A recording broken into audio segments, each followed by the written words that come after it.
Thank you, Mr Speaker. I rise to grieve to the Minister for Transport on the issue of coastal erosion in Geraldton, and I thank the Minister for taking my grievance. There are two spots that are of immediate concern. They're Drummond's Cove and Sunset Beach. Other sites at Point Moore and St George's Beach. The sites at Beresford, where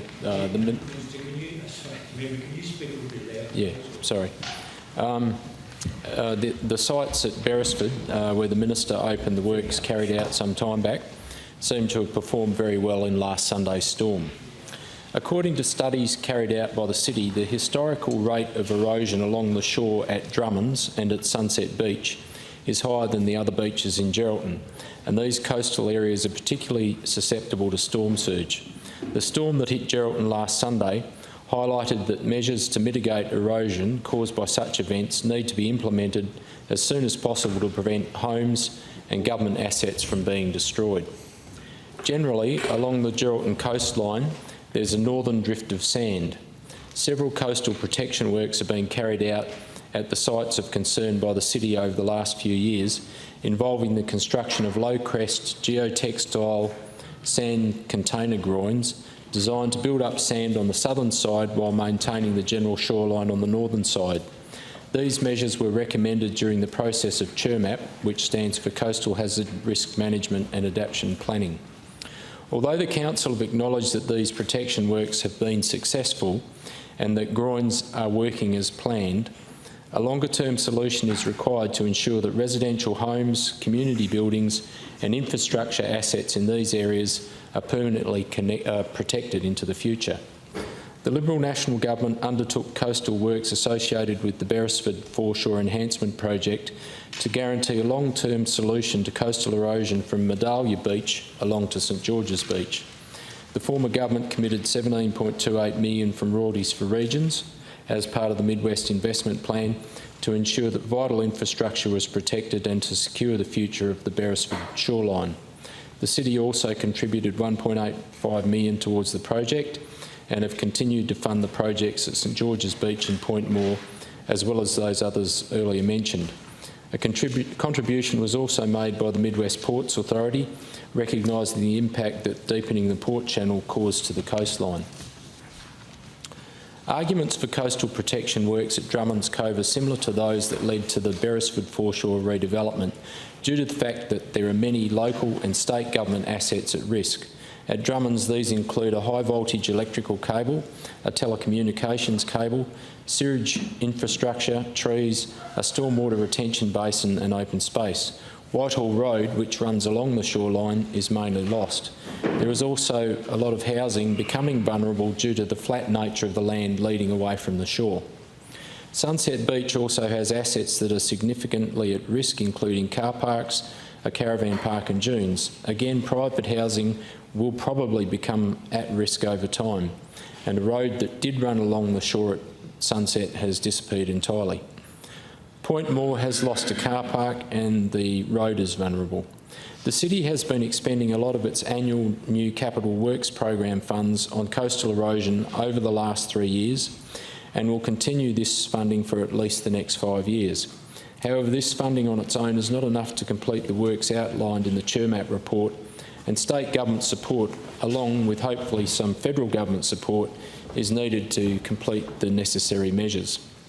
An example would be the construction of coastal protection works at Drummond's Cove that would be able to include a boat ramp. A report by MP Rogers and Associates suggested that the estimated cost of a boat launching facility is in the order of $4.2 million. The Recreational Boating Facilities Scheme grant is not sufficiently large enough to enable this project to proceed, so it's vital that the state government step in to provide additional financial support. Having both been issues of serious concern in Geraldton for some time, it did not come as much of a surprise that Drummond's Cove and Sunset Beach were identified as hotspots for coastal erosion in the assessment of coastal erosion hotspots in Western Australia released by the Department of Transport last year. I'm hopeful that this report has reminded the government of the urgency in making coastal erosion funding a high priority throughout the state, and through this grievance I'm seeking an update in relation to the funding available for the two priority sites in my electorate, Drummond's Cove and Sunset Beach. along with the longer-term requirements for Point Moore and St George's Beach. I also ask if artificial reefs can play a part in addressing coastal protection in Geraldton. The success of the work along the Beresford foreshore shows that engineering solutions are able to protect our coastline, which in the case of Geraldton includes many millions of dollars worth of government infrastructure and private housing. Addressing coastal erosion deserves to be a high priority of the government. So in conclusion, I think that the storm last Sunday, in which conditions were probably similar to a Category 1 cyclone, 100 km/h winds, big swells, wind from the north and a high tide, showed that the works at Beresford foreshore were very successful. The areas where our council has successfully used geotextile bags are soon going to need permanent solutions such as Sunset and Drummond's and St George's Beach. The full cost, however, is beyond them. Thank you. Minister for Planning and Infrastructure.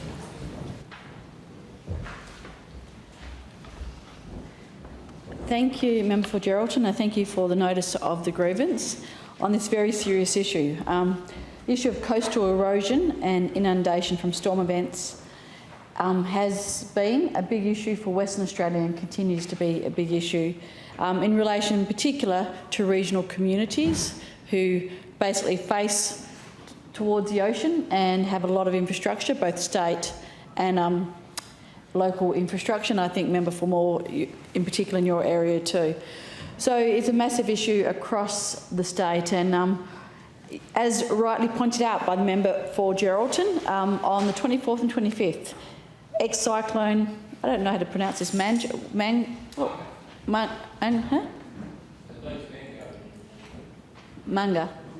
Okay, Manga.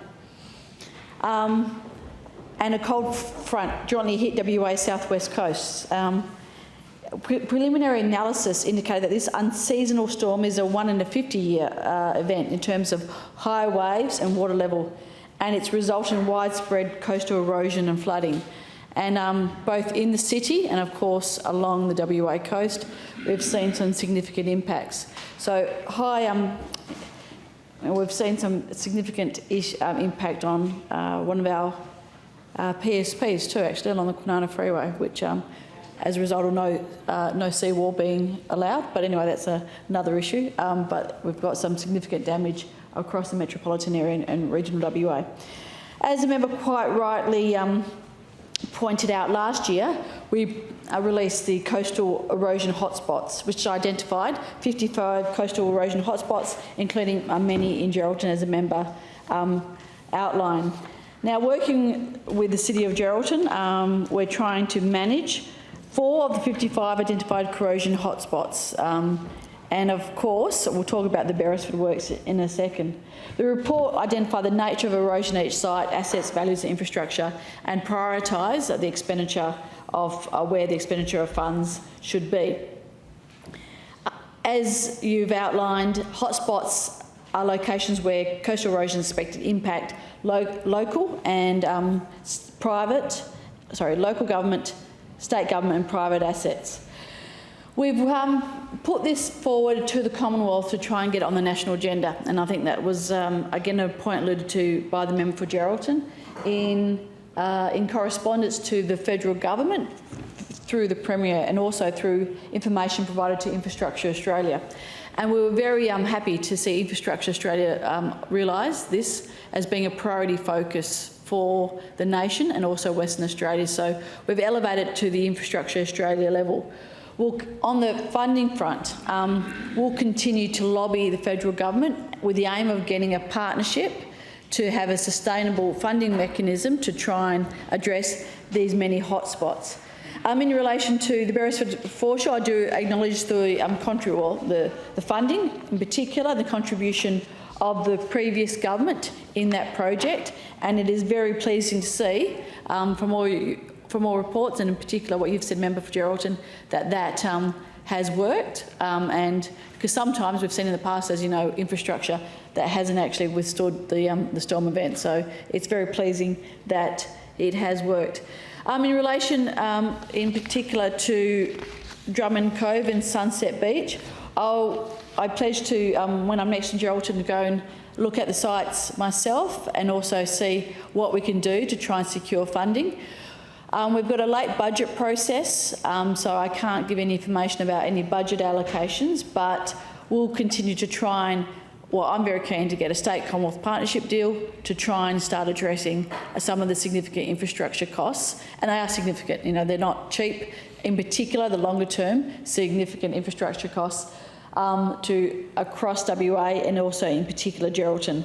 I can go through, the state has provided funding through different grants, but you're quite right, the existing grant scheme from both Department of Transport and Department of Planning really won't be enough to address the major costs. So it is really trying to secure a funding deal, both through internally, through the state, through my Treasury process and through the federal Treasury process to try and start addressing these major erosion hotspots. So can I thank you for your for Grievance and alerting me to the issues in particular in Geraldton. As I said, I'll commit to come and visit those particular sites and also again elevate it to the federal government given IA's support and see how we can try and secure more funds to try and address these issues. And again, as I said, these are problems that affect the towns and the economic viability and also the tourism potential too. So they're multifaceted, and I'm very keen to try and get a bigger